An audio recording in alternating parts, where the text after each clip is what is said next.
प्यारे बच्चों, आदाब। आज हम सबक अफसाना इबरत से चंद ज़रूरी सवालात जो आपको इम्तिहान में भी पूछे जा सकते हैं, उन पर गुफ्तगू करेंगे। सवाल नंबर 1, पंडित चंद्रधर अपने पेशे से क्यों बेजार थे? पंडित चंद्रधर अपने पेशे से इसलिए बेजार थे कि उनके हमसाये में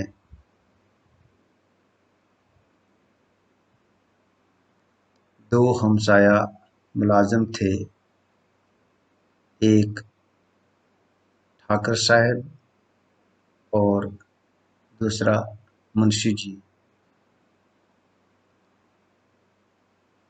पंडित जी भी पेशे से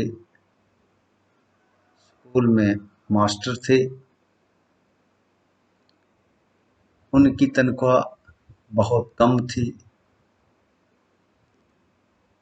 तो उतनी ही तनख्वाह उन दोनों हमसाइयों की भी होती है।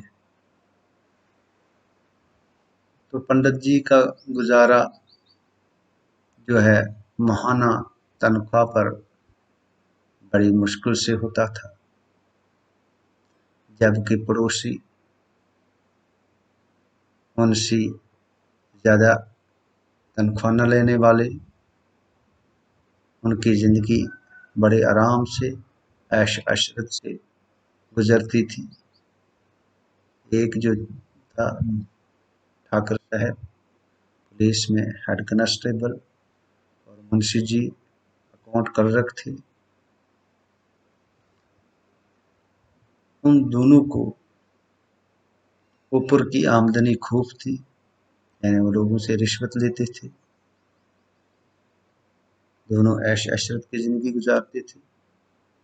घर में नौकर चाकर, हर ऐश की चीज़ें मैसर थी। पंडित जी जब अपनी और इन दोनों की ज़िंदगी का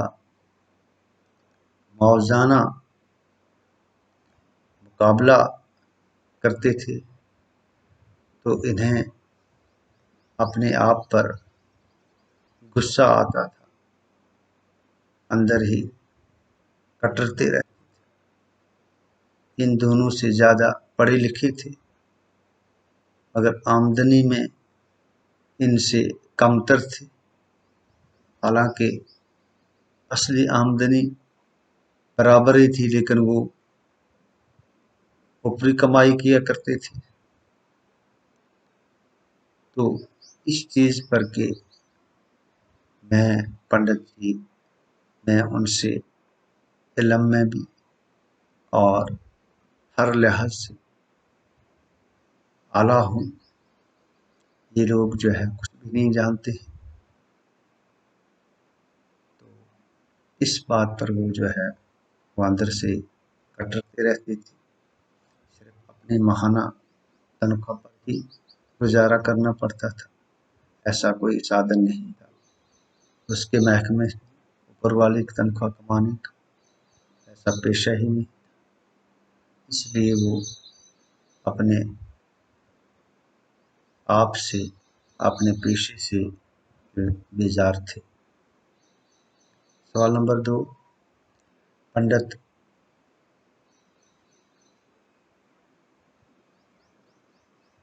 सवाल नंबर 2, दरोगा जी का पंडित चंद्रधर के साथ कैसा बर्ताव था? दरोगा जी का पंडित जी के साथ, पंडित चंद्रधर के साथ हमसाया होने के साथ नाते बहुत ही गैर मुनासिब था। पंडित जी सीधे साधे आदमी थे, अच्छी तरह जो है अपना फर्ज मनसबी को अंजाम देते थे। दरोगा जी उनका हमसाया था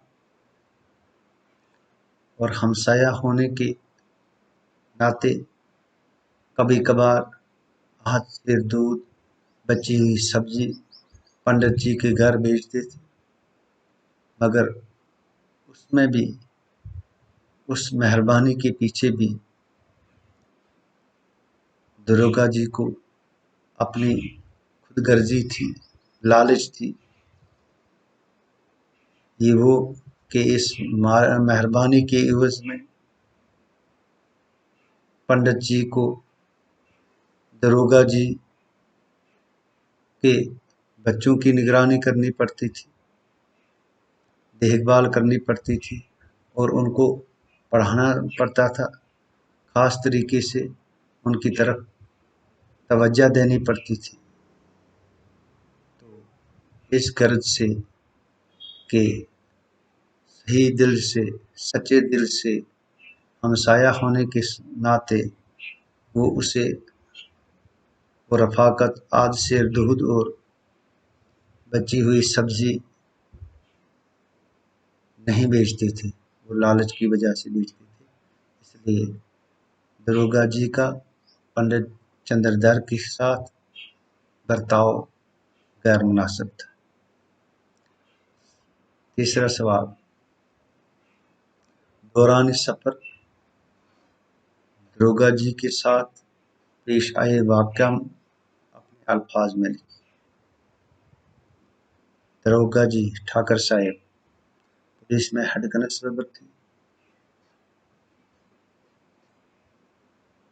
और अपने ओहदे का वो नाजायज़ फ़ायदा उठाते थे, हमेशा लोगों से रिश्वत लिया करते थे, रिश्वत लेने की आदत थी और हर फर्द को, हर किसी को परेशान किया करते थे। इंसान जैसे बोता है वैसा काटता है, ये मुहावरा जो है ये माकूल है। यही कुछ जो है दरोगा जी ठाकर जी के साथ सफ़र में हुआ। जब रेल स्टेशन पहुंचे, रेल डब्बे में बैठे, बैठने की जगह नहीं मिली, हालांकि डब्बे में दो ही मुसाफिर बैठे थे। बड़ी तेजी के साथ, रोब रोब के साथ, लहजे के साथ एक मुसाफिर को बोला कि थोड़ी जगह छोड़ो। उसने आगे जवाब दिया, ये पुलिस का थाना नहीं है जहां आप रोब जमा सकते हो।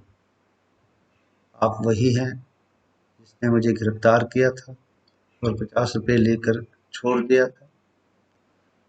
दूसरा मुसाफिर भी हंसकर बोला, आपने मुझे जो है मेले में पीटा था, अभी भी जख्म ताज़ा है, चुप करके खड़े रहो वरना मैं बदला लूँगा। तो दोनों जो है मुसाफिरों ने उसे बेइज्जती की, इसलिए वो खामोश हुआ। ठाकर जी ने कहा कि खामोश रहो, साथ आपकी क्या दुश्मनी है या मेरे साथ आपकी क्या दुश्मनी है, अब मुझे भी पिटवाओगे।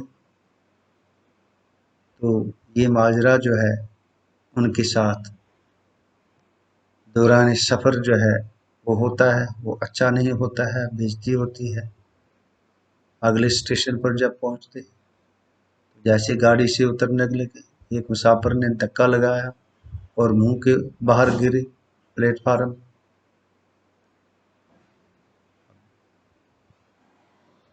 और दूसरी ने इनका सामान जो है मुसाफिर ने बाहर फेंक दिया। तो दौरान सफ़र जो है दरोगा जी का सफ़र जो है वो अच्छा नहीं रहा। उसकी बेइज्जती हुई, यानी जैसी करनी वैसी भरनी। फिर अब चौथा सवाल, कृपा शंकर ने पंडित जी, मुंशी जी, दरोगा जी के साथ कैसा सलूक किया? अयोध्या में जब दरोगा जी, मुंशी जी और पंडित जी को रात ठहरने के लिए कहीं जगह नहीं मिलती है, वो खुले मैदान में अपना पड़ाव, अपना डेरा लगाना चाहते थे किसी दरख्त के नीचे, मगर कहीं जगह नहीं मिली। रात को जबरदस्त अचानक बारिश हो जाती है। वो बहुत परेशान होते हैं, क्या करें। इन्हें एक आदमी मिलता है, लालटेन लिए हुए आता है। वो पंडित जी को पहचानता है।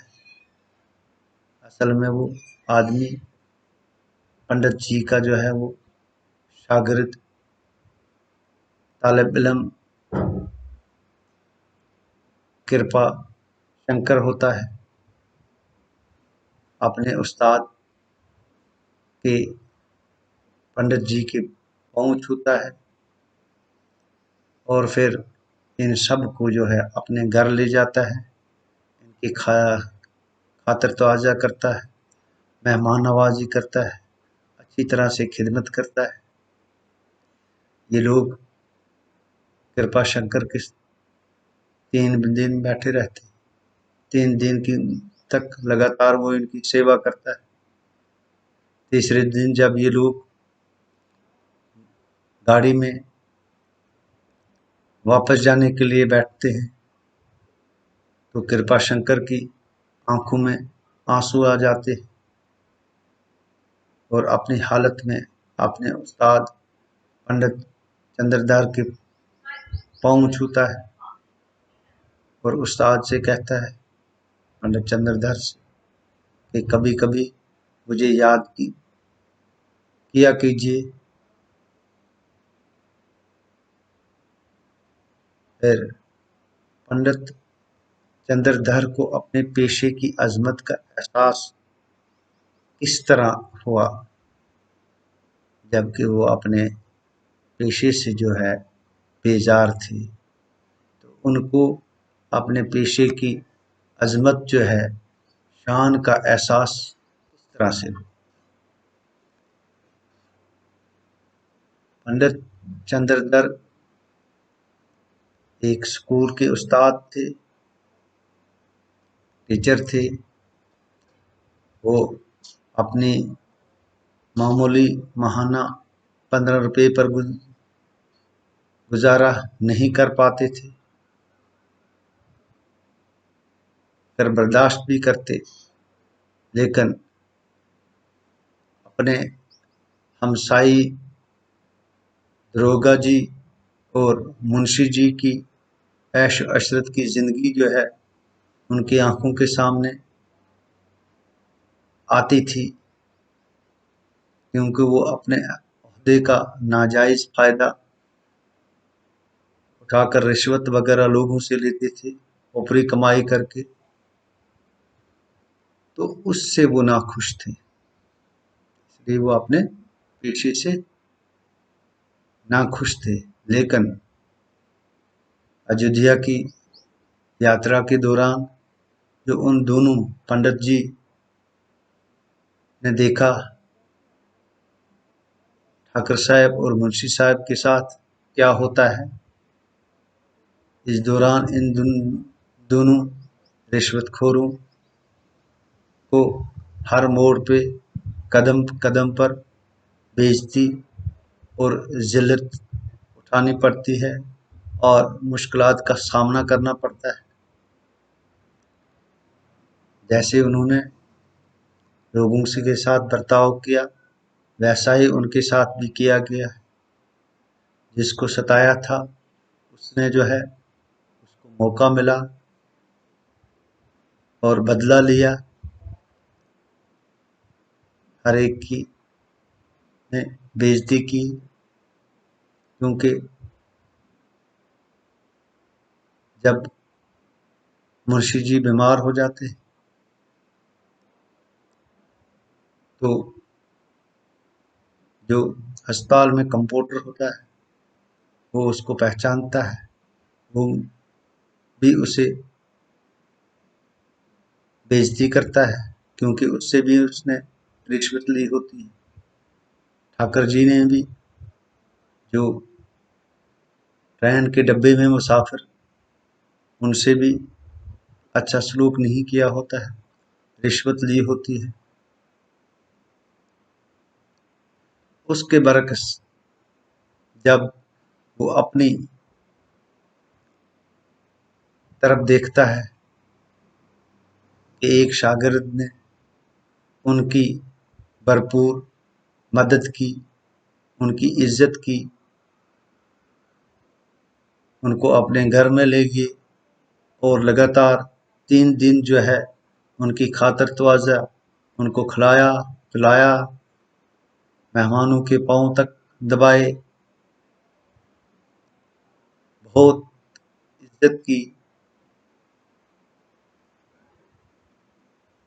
तो हाथ बांधे दिया शंकर कृपा ने, पाँव छुए, सामने खड़ा रहा। तब पंडित जी को एहसास हुआ, मालूम हुआ कि दुनिया में सिर्फ रुपया पैसा ही सब ठीक नहीं है, सब कुछ नहीं है, बल्कि इंसानियत की सबसे बड़ी दौलत तो उसकी इज्जत है, जो इंसान अपनी मेहनत, खलूस, लगन के साथ हासिल करता है, इसी में उसकी इज्जत है। इस तरह पंडित जी को अपने पेशे की अजमत का एहसास हुआ कि मेरा पेशा जो है कितना मुतबरक है, कितना आला है।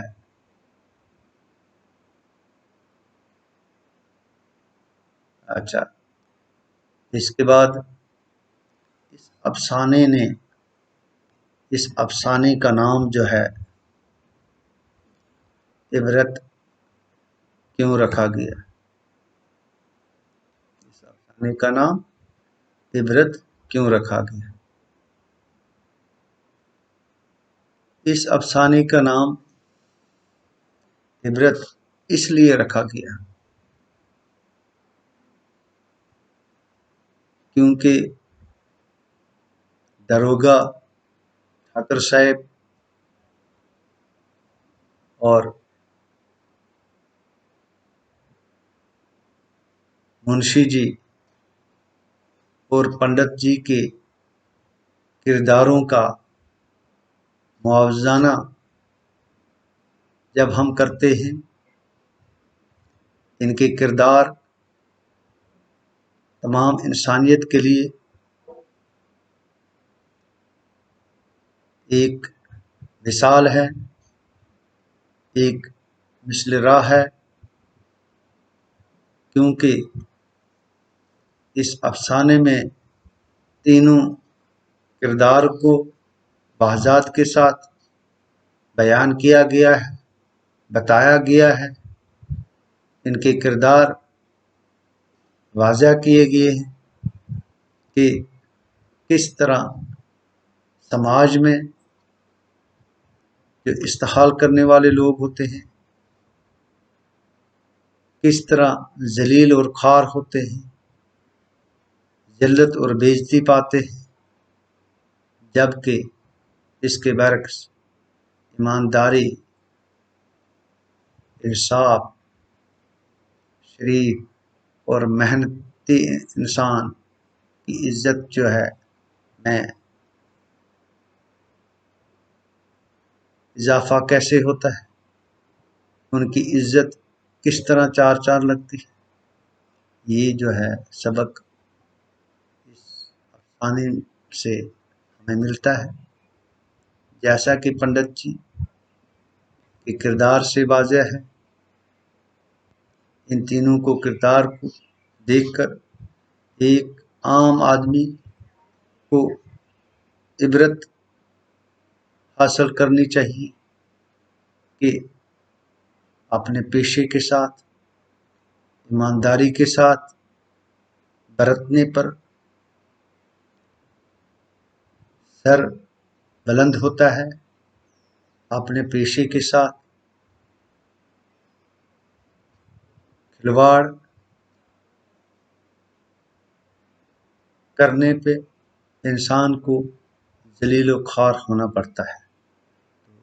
इस सबक से हमें यही सबक मिलता है कि इंसान जैसा करेगा वैसा मरेगा, जैसा बोएगा वैसा काटेगा। तो इसीलिए इस सबक जो है अफसाने का नाम जो है वो इबरत रखा गया है।